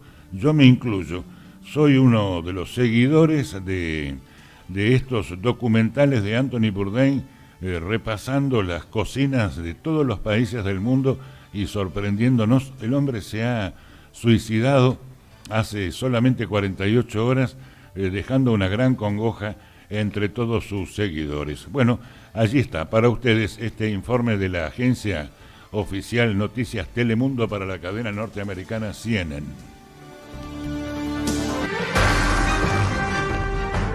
Les saluda Felicidad Abeleira. La campaña presidencial mexicana vuelve a teñirse de polémica. El candidato por la coalición Por México al Frente, Ricardo Anaya, ha responsabilizado de su seguridad y la de su familia al presidente Enrique Peña Nieto porque dice que él está detrás de la difusión de un video con supuestas pruebas de tráfico de influencias para financiar su campaña. Pasamos con Isa Osorio allá en México con los detalles. ¿Qué tal, Isa? Buenas tardes. Así es, Felicidad, muy buenas tardes. Precisamente a 23 días de la elección presidencial más grande de la historia de México y en la recta final de las campañas políticas, aparece en redes sociales un video que salpica otra vez al candidato por el Frente, Ricardo Anaya. En el video aparece quien es supuestamente Juan Barreiro, un empresario de Querétaro sosteniendo una conversación con supuestos empresarios argentinos. Barreiro trata de convencerlos para apoyar a un candidato cuyo nombre no menciona, pero que los medios en México han identificado como Ricardo Anaya. Y si queda pues, este candidato, se nos abren las puertas para que entonces con eso nos vamos. Ricardo Anaya se defendió enseguida y dijo que ese video es para dañar su candidatura. Responsabilizo al gobierno de Enrique Peña Nieto por este nuevo ataque en mi contra. utilizando las mismas mentiras de hace algunos meses. Y aclaro, primero, el contenido de ese video es totalmente falso. Anaya aseguró lo que ha sostenido durante días, que Andrés Manuel López Obrador, el candidato de Morena y puntero en las encuestas, ya hizo un pacto con el presidente Peña Nieto. Una declaración que ha desatado polémica y que incluso ya fue desmentida desde Los Pinos. Respecto a este supuesto pacto, pues es absolutamente falso. Es de estas fake news que se escuchan en temporada de campañas. Es fruta de la estación. Felicidad, todo esto ocurre cuando las encuestas siguen colocando a Ricardo Anaya como el segundo en las preferencias electorales, solamente detrás de López Obrador, quien sigue siendo el puntero en las encuestas y manteniendo al candidato del partido oficial en el tercer lugar. Es la información, Felicidad. Está con toda esta guerra entre candidatos. Gracias, Isa Osorio. Vamos con este lado de la frontera. En los últimos meses son tantos los inmigrantes detenidos en este país que no hay lugar para mantenerlos bajo arresto, así que están siendo llevados a prisiones federales. Son alrededor de 1,600 y van a ser distribuidos en 5 cárceles. María Paula Ochoa nos lo cuenta con más detalle. María Paula, te escuchamos. Felicidad, desde tempranas horas de la mañana comenzaron a llegar los buses del Departamento de Seguridad Nacional cargados con los inmigrantes a esta prisión federal de mediana seguridad en la ciudad de Victorville. Se calcula que van a estar llegando unos 1,000 aproximadamente en los próximos días. Por ahora, el día de hoy estarían esperando el arribo de 250 inmigrantes. Desde ayer cerraron las instalaciones para visitantes para los preparativos ante su llegada. Y el propósito, como dije, es albergar al menos unas 1,000 personas. Una porción de ellos son personas que están pidiendo asilo político en los Estados Unidos. Esto, por supuesto, tiene indignados a quienes abogan por los inmigrantes, que dicen es otra manera de criminalizarlos, ya que solamente están buscando refugio en este país, huyendo de la violencia que viven en sus propios países. Por su parte, ICE dice que se vieron obligados a tomar esta medida ante el desproporcionado aumento de cruce de indocumentados en la frontera y la nueva política de cero tolerancia, y que esperan que sea una medida temporal mientras consiguen contratos con facilidades en centros de detención, que es donde normalmente pues llevan a los inmigrantes en su custodia. En los próximos días, Felicidad, pues estarán esperando el arribo de más inmigrantes a esta y al menos otras 4 instalaciones de prisiones federales en el país. Regreso contigo. Se siguen poniendo más duras las cosas. Gracias, María Paula. El gobierno de Guatemala ha pedido ayuda internacional para atender a los damnificados por la erupción del volcán de fuego, mientras se sigue buscando a más de 200 personas que continúan desaparecidas. La que llaman Zona Cero continúa siendo un escenario macabro. Nuestro corresponsal Raúl Torres está ahí con los detalles. Raúl, adelante. ¿Qué tal, Felicidad? Te saludo desde Guatemala. Viajábamos hoy rumbo al rodeo, la zona cero del impacto que tuvo la erupción del volcán de fuego, cuando se dio una alerta, porque hubo una nueva erupción, hubo un deslave ahí en la cima del volcán, hubo una caída de piedras, de tierra, de material, de flujo piroclástico, y hasta donde sabemos, según nos dijeron la gente de la policía, fue que esto se iba justamente a impactar al mismo lugar donde ya hubo una verdadera devastación aquí en la zona del rodeo. La policía, por supuesto, militares evacuaron la zona, a nosotros mismos nos pidieron salir, esto para resguardarnos, para no correr ningún peligro, porque nos dijeron que fue una situación verdaderamente de mucho peligro. Pudimos platicar con un rescatista mexicano, Rigoberto Ramírez, y nos dijo que efectivamente fue un momento de gran peligro. Incluso ellos comentan que si llega a bajar, nos quedamos incomunicados porque rebasaría la altura del puente. Es por eso que nos van evacuando. Entonces... Y no es para menos todo esto que se está viviendo. Ayer estuvimos en la zona cero, pudimos entrar a la zona devastada. Las imágenes de la desgracia y de dolor verdaderamente son muy difíciles de asimilar, de aceptar. Estuvimos ahí con la familia Estuardo, que con sus manos están intentando rescatar a por lo menos 20 personas de su familia que están desaparecidas. Vamos a escuchar a José Estuardo. Todos mis familiares, ¿verdad? Todos están soterrados ahí y no tenemos ninguna ayuda, ¿verdad? Quisiéramos agarrar algo, ir a escarbar, ¿verdad? Pero no tenemos nada. Así que aquí la alerta continúa por la intensa actividad del volcán de fuego que, como sabemos, provocó esta gran tragedia en el pueblo guatemalteco. Felicidad. Muchas gracias a Raúl Torres. Y la noticia se difundió con rapidez alrededor del mundo desde las primeras horas de este viernes. La muerte de Anthony Bourdain, el conocido chef, escritor, presentador de televisión en CNN y personaje mediático. Paulina Sodi nos acompaña y tiene más detalles sobre este sorpresivo deceso. Paulina, a todos nos ha impactado, a todo el mundo nos caía muy bien. Sí, tenía mucho ángel, ¿no? Así es. Bueno, pues lamentablemente fue la propia cadena CNN quien confirmó este viernes a través de un comunicado el fallecimiento y dijo que la causa de esta muerte fue un suicidio. Bourdain, de 61 años de edad, fue encontrado inconsciente por su amigo íntimo, el chef francés Eric Ripert, en la habitación de su hotel en la ciudad francesa de Estrasburgo, donde se estaba hospedando porque estaba grabando un episodio de su serie Parts Unknown o Lugares Desconocidos, que emite precisamente la misma cadena de televisión que emitió el comunicado.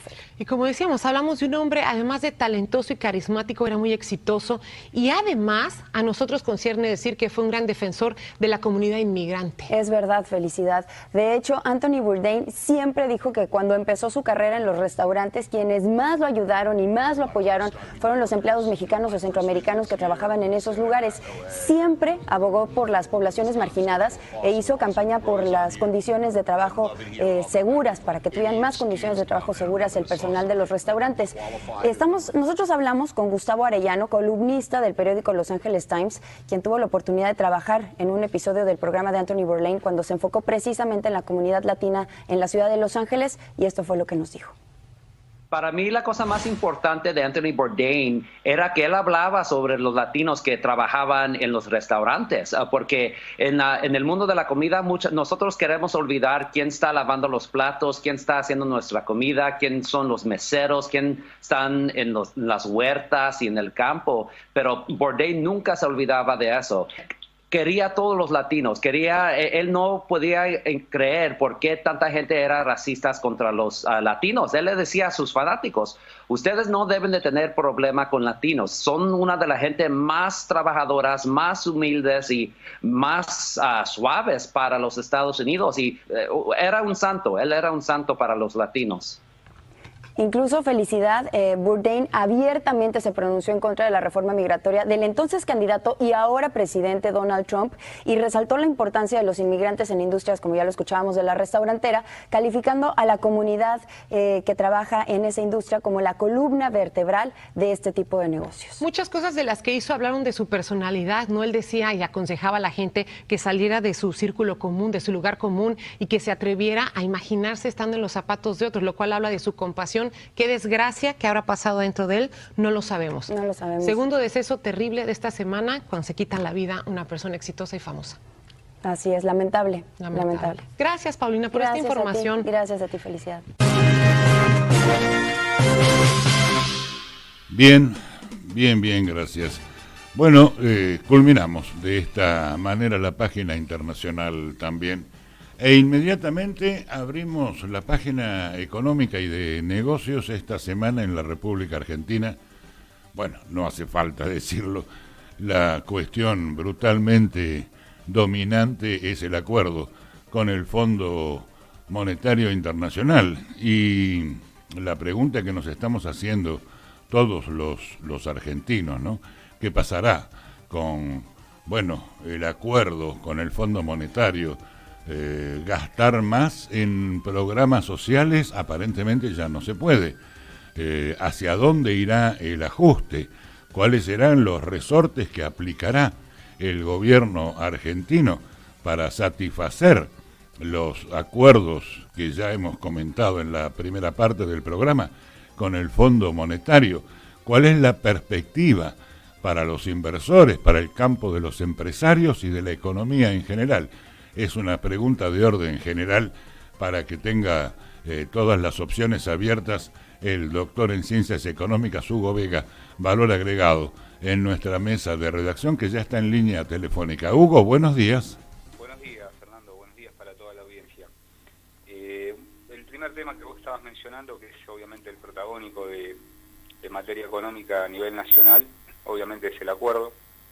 Como bien comentabas, hay una serie de condicionantes que estos acuerdos, en particular este acuerdo stand-by que marca el Fondo Monetario Internacional, le dispone una serie de condicionantes, por no decirte sugerencias con cláusulas condicionales, de entrega pautada de fondos que va a tener el país en función de si da cumplimiento o no a determinadas metas que han consolidado tanto el equipo de Economía y Finanzas y mismo la Autoridad Monetaria del Banco Central de la República Argentina con los equipos técnicos del Fondo Monetario Internacional, que esto es algo que se ha visto con la Argentina y con otros países en otros momentos del país, seguramente con mayores tensiones económicas y financieras, y en otro contexto también internacional.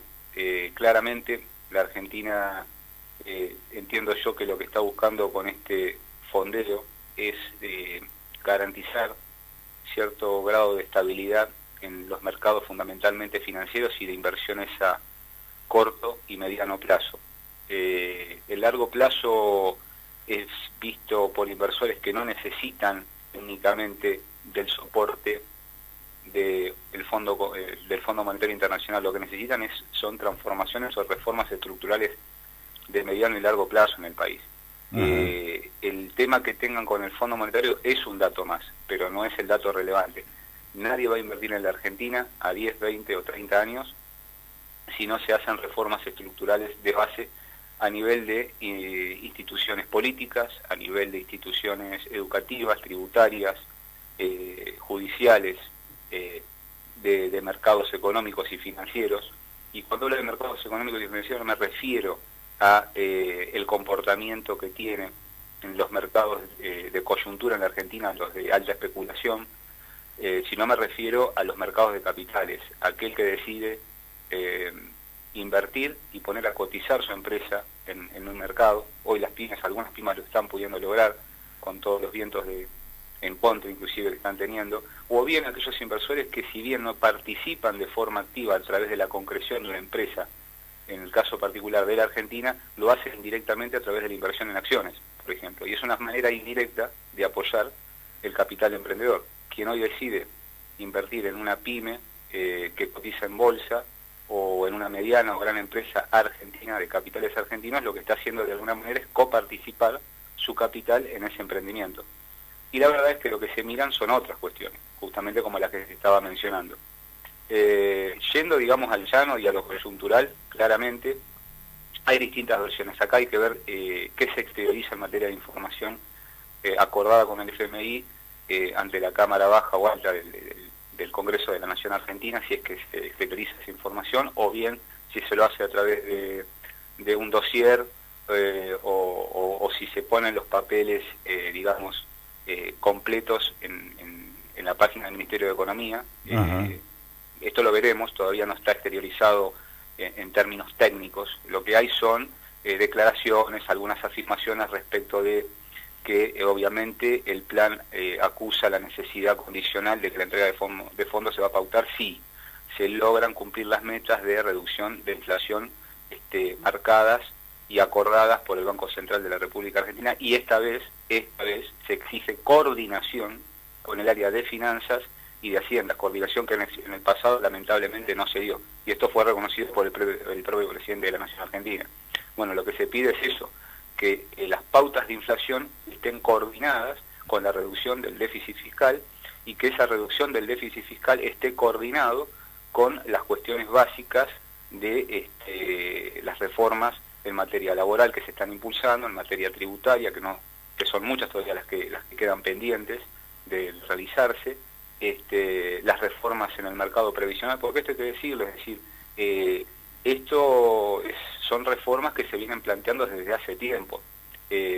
Obviamente que en la coyuntura de este año y el año por venir no se van a exteriorizar, no se van a plasmar o materializar todas, pero la idea ya es empezar a elaborar toda esa estructura de manera tal de que se pueda empezar a pensar en una dinámica distinta en materia del funcionamiento de la economía argentina. Yo creo que acá el gran postergado y el que no se dice nada todavía, y esto no es imputable únicamente al gobierno actual, la verdad es que son muchos gobiernos que vienen fallando en la materia, que es el apoyo a las pequeñas y medianas empresas. Se sigue fallando una y otra vez, porque se largan programas que en la letra son muy lindos, pero terminan siendo letra muerta, es decir, no no tiene una aplicación concreta y fáctica en el día a día de las pequeñas y medianas empresas. Hay una falta de sensibilidad y una falta de experiencia en materia de segmentación y determinación bien diversificada de lo que cada grupo de pequeñas y medianas empresas, dividida por con distintos aglomerados, por sus distintos sectores, sus distintos rubros, de cuáles son las necesidades que en particular requieren. Y es una falsedad decir que la información no se tiene, la información la tienen y la tienen a un nivel de detalle muy particular. Es decir, que lo que falta es claramente voluntad política, porque la información la tienen, los datos la tienen, y hay que mirar solamente los más de 250.000 cuentas embargadas que hoy tienen las pequeñas y medianas empresas con los fiscos nacionales, ni que hablar con los fiscos provinciales. Así que hay que empezar a analizar las cosas de otra manera, y eso es lo que me preocupa, francamente, que se están analizando muchas variables macro, se usa, digamos, las herramientas para hacer recortes sin medir las cuestiones microeconómicas, o sea, y ahí vienen los grandes problemas. Cuando las decisiones son exclusivamente macro, la macro en verdad no es ni más ni menos que la suma agregada de las microeconomías. La macroeconomía per se es una, como muchas cosas de la inteligencia humana, es una creación o una abstracción propia de la economía para agregar valores que son el producto de pequeñas microeconomías. Eso es la macro. Y cuando se toman decisiones pensando en la macro, sin mirar la micro, sin entender sistémicamente qué es la macroeconomía, ahí vienen los problemas. Y eso en la Argentina es un factor común que lo veo en muchísimos gobiernos. Dos preguntas, o mejor dicho, una pregunta puntual con tres aristas. Tenemos por un lado déficit en la cuenta corriente externa, nuestro saldo exportador es negativo, tenemos por delante los brutos vencimientos de las LEVAC y tenemos por delante la devaluación en Brasil. Desde estas tres perspectivas o con estos tres ingredientes, ¿qué debemos esperar del tipo de cambio real? ¿A cuánto cotizará el dólar en la perspectiva de ustedes? Bueno, y esto es clave la pregunta que estás haciendo, porque esto va de la mano con este acuerdo que se ha cerrado. Digamos que el Fondo Monetario tiene una lógica de planificación económica y financiera que te digo que iría entre lo que es el comportamiento blando de muchos técnicos que van del centro a la centro derecha a un pensamiento más ortodoxo y más de derecha. O sea que no se corren hacia un centro izquierda o izquierda. Esto tiene que ser claro en lo político económico. Porque es a partir de ahí donde se entiende cuál es el funcionamiento de esta autoridad monetaria. Además, la cuestión donde el tipo de cambio en la Argentina tiene que cumplir ciertas condicionantes que impone el Fondo Monetario, que es dejar a flotación libre, y no hablo de flotación administrada, que es lo que se viene manejando en la Argentina, sino libre. Con las actuales condicionantes de corto plazo, el dólar podría tener una nueva devaluación significativa en el corto plazo que podría saltar de acá a fin de año a escalones de 29, 30 pesos. Perfectamente podría hacerlo. La verdad es que el dólar futuro hoy está, en expectativas, está por debajo. De hecho, ayer, abriendo acuerdo, el dólar volvió a perforar nuevamente otro récord de cotización, tanto al tipo comprador como al tipo vendedor. Ahora, si esto sucede, la verdad es que no es que vamos a estar, digamos, diciendo, bueno, una vez más el dólar le ganó a la inflación. No, porque la inflación rápidamente, con la gimnasia argentina, va nuevamente a pegar otro salto. Por lo tanto, incluso quienes tengan tenencia de dólares no van a volver a ganarle al peso, porque el peso se va a volver a ajustar por indexación a la inflación. Ajá. El problema van a ser acá los factores o las formaciones de los costos internos y aquellos que no estén indexados. Hablemos, por ejemplo, de salarios, hablemos, por ejemplo, de otros mecanismos, como por ejemplo, justamente las pequeñas y medianas empresas que viven 100% del mercado interno, hablo de pymes que no son exportadoras, y que tienen el límite propio de la capacidad de consumo de su propio mercado interno, que particularmente, como el más del 70% de la demanda del Producto Bruto Interno argentino es mercado interno, y ese 70% en gran parte se trata de asalariados, podemos fácilmente estimar que el mercado va a entrar en un proceso más intenso de estanflación, porque de verdad la estanflación, que es la recesión con inflación, es algo que viene ya de mediana data, no es de ahora, como se está hablando, no, ya tenemos recesión hace varios meses atrás. De hecho, en el 2016 ya arrancó la recesión. Pasa que son recesiones selectivas. Yo en un promedio general puedo decirte, Fernando, que el Producto Bruto Interno Argentino ha crecido. Pero cuando hablo el número y analizo sector por sector en la economía, hay sectores que están en recesión. Y lo preocupante es que acusan recesión a aquellos sectores que son mano de obra intensiva. Y ahí está el gran problema. Porque el Fondo Monetario Internacional no mira estas cuestiones, mira solamente agregados económicos, macro, no mira lo micro. Le interesa el resultado final del renglón del balance, no le interesa el cómo. Y ahí viene el tema. Por eso mismo que digo, si se van a cerrar exclusivamente el cumplimiento de metas macro, sin mirar las cuestiones de cómo formamos el cumplimiento de esas metas desde lo micro a lo macro, sacrificando cualquier tipo de número, cualquier tipo de rubro, cualquier tipo de sector, sin mirar niveles de empleabilidad, contribución que tiene al consumo, contribución que tiene a la exportación, nivel de empleabilidad, justamente. Yo te diría que el dólar va a acusar claramente un circuito alcista y significativo.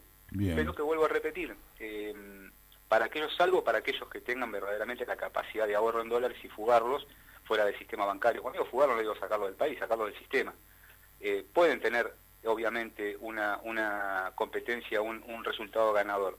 Pero para aquellos que solo lo hacen como cobertura, la cobertura les puede durar muy poco, porque esto se replica nuevamente en una nueva suba de precios. Por tanto, al salir otra vez a liquidar los dólares para hacerse de los pesos, vuelven a quedar empatados. Es un círculo vicioso.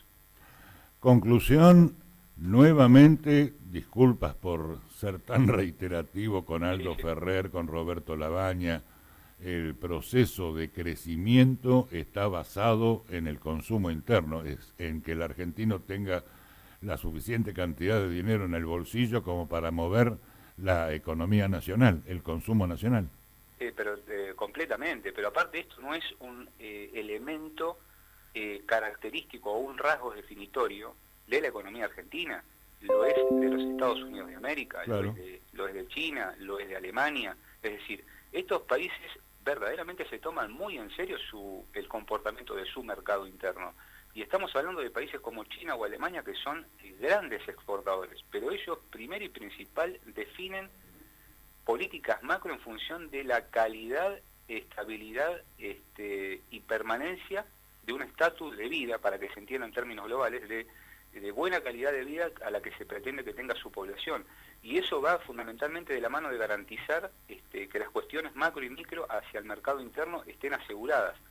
Lo que se hace es que el mercado exportador sea el complemento de su mercado interno y que obviamente sea a través de los procesos de exportación o de comercio exterior, si se quiere, importación, exportación, por el contrario, lejos de desmotivar o desalentar el funcionamiento del mercado interno, por el contrario, que lo potencie, que mejore la calidad de vida. Ahí viene el juego de las ventajas comparativas entre los países, es decir, ¿qué te vendo yo a vos que vos al mismo tiempo, por intereses conjuntos, me beneficies a mí al mercado interno, pero yo sin destruir yo mi mercado interno? A ver, Estados Unidos, previo a la crisis del 2008, que es un cúmulo de crisis que se venía acumulando desde la década de los 70 en el sector industrial, producto del ascenso fenomenal de China en la rama industrial, experimentó a través de procesos de alocación, es decir, de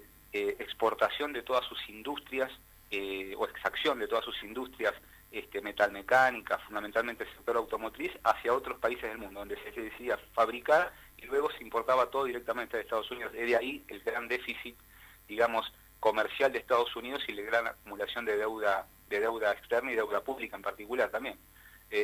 Pero Estados Unidos es el dueño del dinero, guste o no, más del 60% de las unidades monetarias se denominan en dólares en el mundo, así que tiene ese plus. Los demás países no.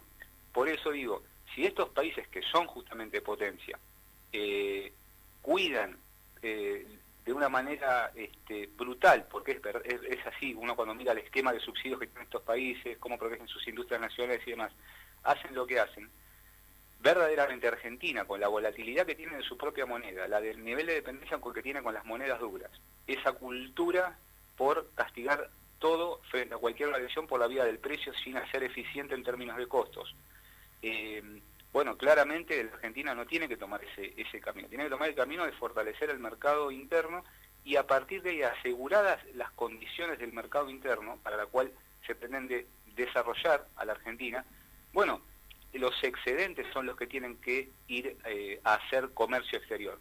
Es decir, todo aquello en lo que la Argentina pueda ser competitivo y superador de los demás países, y también, por supuesto, hay que continuar importando, pero importando aquello que no pueda ser en el mediano plazo ser sustituido, o en el corto plazo, en verdad, ser sustituido por los componentes de la economía argentina. Hablamos, por ejemplo, máquinas y equipos de alta tecnología, que posiblemente hoy la Argentina solo sea armadora o ensambladora, bueno, pero hay que hacer como lo hicieron los muchachos de Corea del Sur, o lo hicieron los muchachos de la China.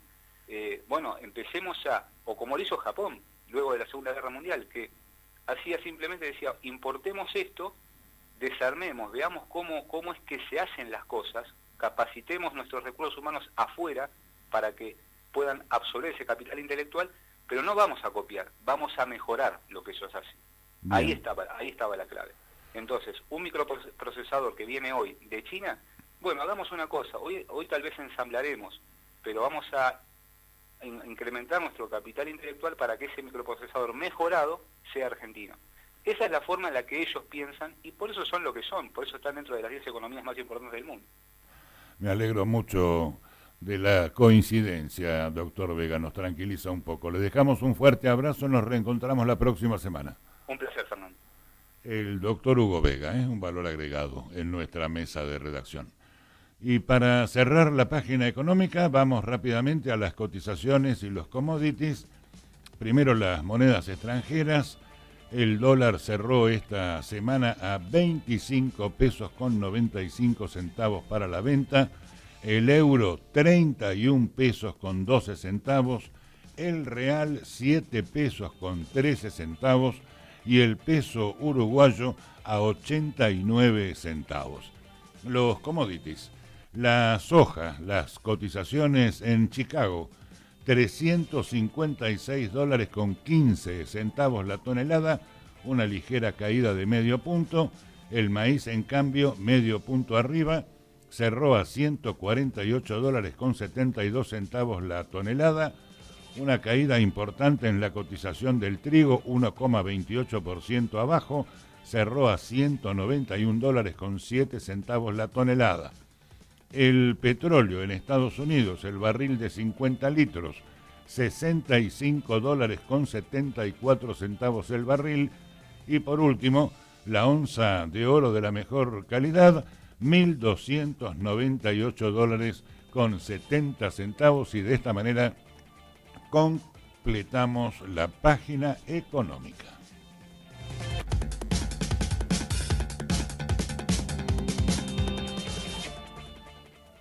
Bien, amigos, y como es habitual, cerramos la etapa periodística y nos vamos a los minutos que le dedicamos cada sábado a la divulgación de la cultura nacional.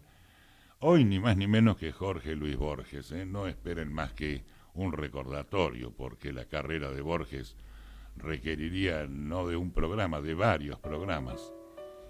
Jorge Francisco Isidoro Luis Borges Acevedo, así se llamó. Nació un 24 de agosto de 1899 en Buenos Aires y murió un 14 de junio de 1986 en Ginebra. Posiblemente el más erudito escritor argentino, es considerado uno de los autores más destacados de la literatura del siglo XX. Publicó todo tipo de ensayos breves, cuentos, poemas.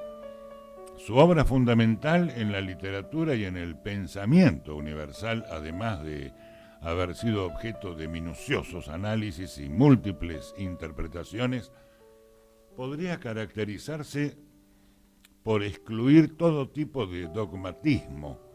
Borges es un un escritor de las cosas reales, aunque su pluma se haya volcado a las ontologías fantásticas, a las genealogías sincrónicas, las gramáticas utópicas, las geografías novelescas, las múltiples historias universales, los bestiarios lógicos, las éticas narrativas, las matemáticas imaginarias, los dramas teológicos, las invenciones geométricas y los recuerdos inventados. Todo esto son parte del inmenso paisaje que las obras de Borges ofrecen y, sin embargo, a pesar de este extraordinario mundo ideativo, diremos que Borges habla de realidades, habla de cosas concretas.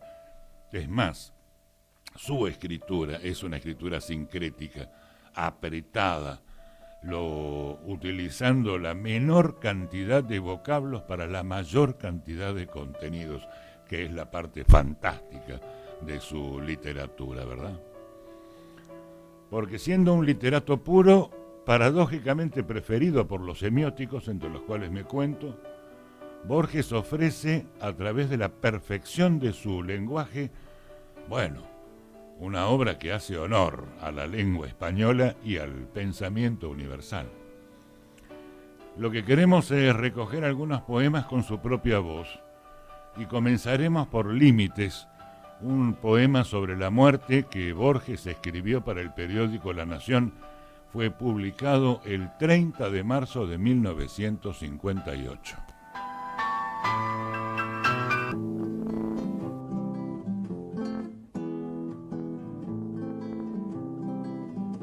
Diré el poema Límites.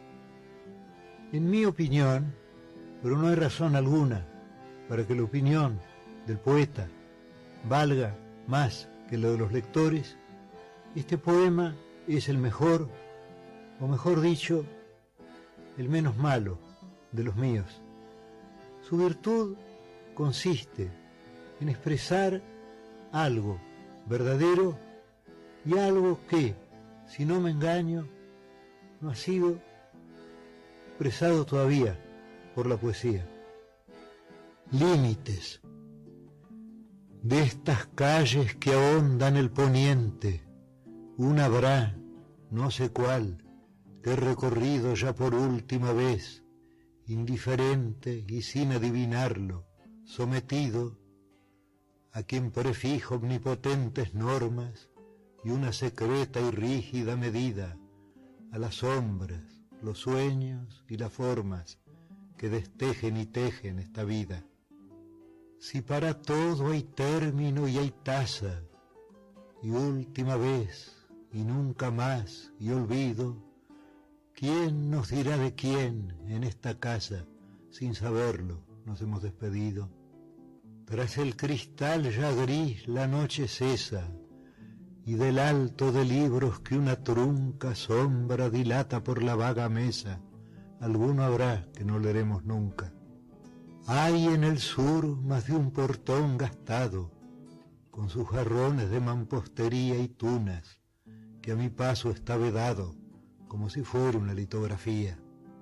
Para siempre cerraste alguna puerta, y hay un espejo que te aguarda en vano. La encrucijada te parece abierta, y la vigila cuadrifronte, Jano. Hay entre todas tus memorias una que se ha perdido irreparablemente. No te verán bajar aquella fuente, ni el blanco sol, ni la amarilla luna. No volverá tu voz a lo que el persa dijo en su lengua de aves y de rosas, cuando al ocaso, ante la luz dispersa, quieras decir inolvidables cosas. Y el incesante ródano y el lago, todo ese ayer sobre el cual hoy me inclino, tan perdido estará como Cartago, que con fuego y con sal borró el latino. Creo en el alba oír un atareado rumor de multitudes que se alejan. Son lo que me ha querido y olvidado. Espacio y tiempo y Borges ya me dejan. El segundo poema que ha elegido Alfredo Argento, nuestro productor ejecutivo, es bellísimo, ¿eh? Es el poema de los dones. Además es un poema tan íntimamente personal, porque fue escrito por Borges entre el 57 y el 58. Fue escrito por un suceso patético, ¿no? Una extraña ironía de los hechos. En 1957, un oftalmólogo le ordena a Borges expresamente dejar de leer y dejar de escribir, porque tiene una gradual pérdida de la vista, un mal congénito que heredó de su padre. Imagínense ustedes decirle a Borges que tiene que dejar de leer y que tiene que dejar de escribir, ¿no? La emoción que esto le provoca está expresada en este fantástico poema, el poema de los dones.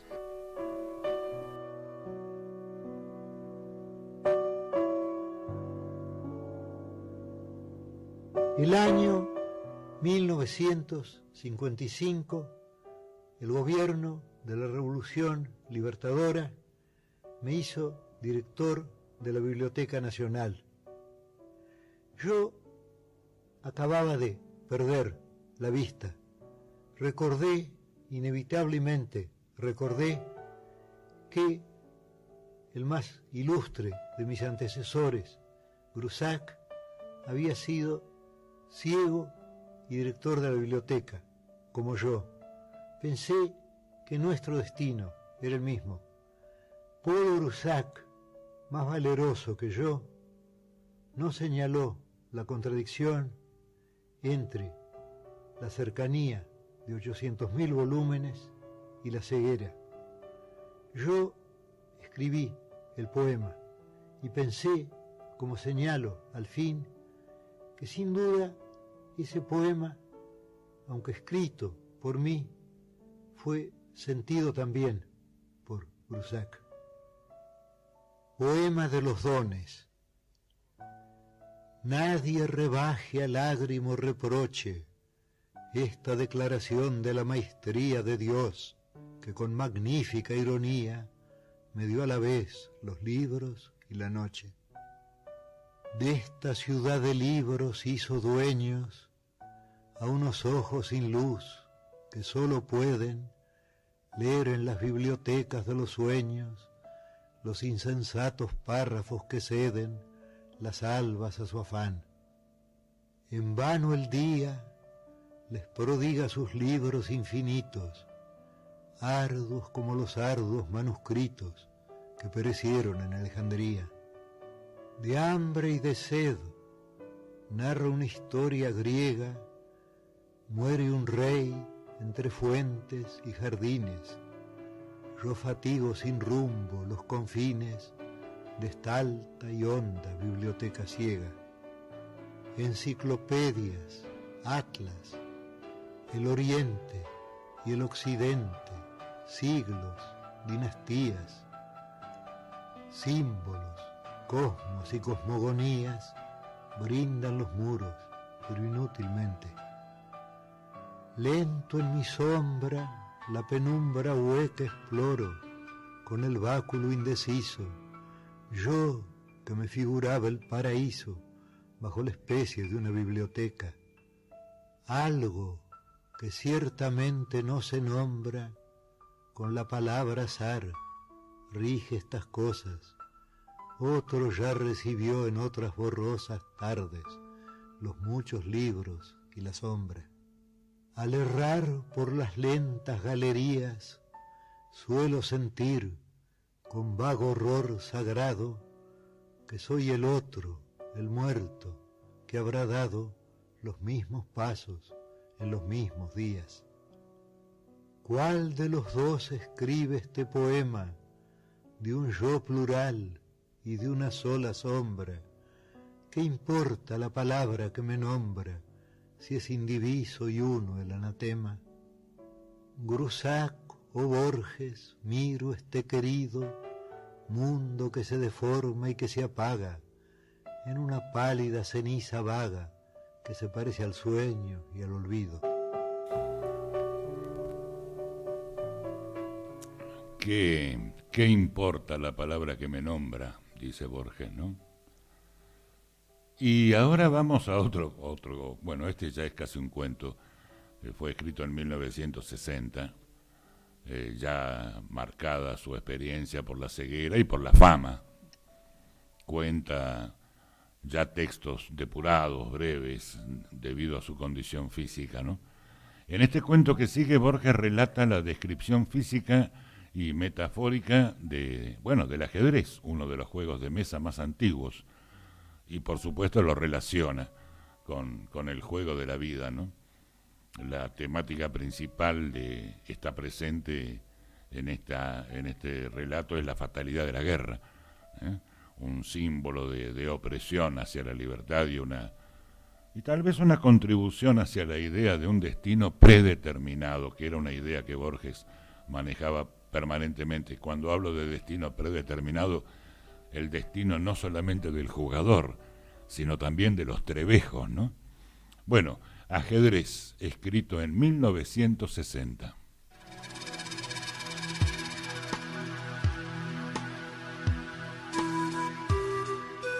Ajedrez. En su grave rincón los jugadores rigen las lentas piezas. El tablero los demora hasta el alba en su severo ámbito en que se odian dos colores.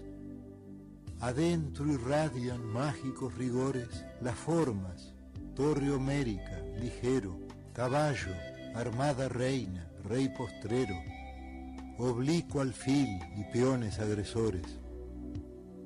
Cuando los jugadores se hayan ido, cuando el tiempo los haya consumido, ciertamente no habrá cesado el rito. En el oriente se encendió esta guerra, cuyo anfiteatro es hoy toda la tierra. Como el otro, este juego es infinito. Tenue rey, cejo alfil, encarnizada, reina, torre directa y peón ladino, sobre lo negro y blanco del camino, buscan y libran su batalla armada. No saben que la mano señalada del jugador gobierna su destino. No saben que un rigor adamantino sujeta su albedrío y su jornada. También el jugador es prisionero, las sentencias de Omar, de otro tablero, de negras noches y de blancos días. Dios mueve al jugador y éste la pieza. Que Dios, detrás de Dios, la trama empieza, de polvo y tiempo y sueño y agonía.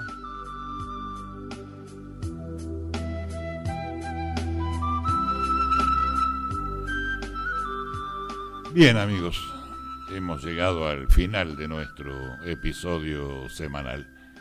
Con la producción ejecutiva de Alfredo Argento, quien les habla, Fernando Brunet, saluda, proponiendo reencuentro. Recuerden que si todo marcha normalmente, el próximo sábado 16 de junio, justamente en nuestro horario, a las 10 de la mañana, Argentina estará debutando en el Mundial de Fútbol de Rusia.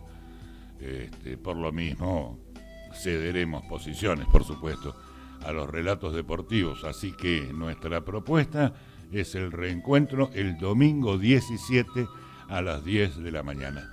Y hasta entonces, Alfredo y yo, deseando que tengan todos ustedes una buena semana, y si Dios quiere, nos reencontramos el próximo domingo 17 a las 10 de la mañana.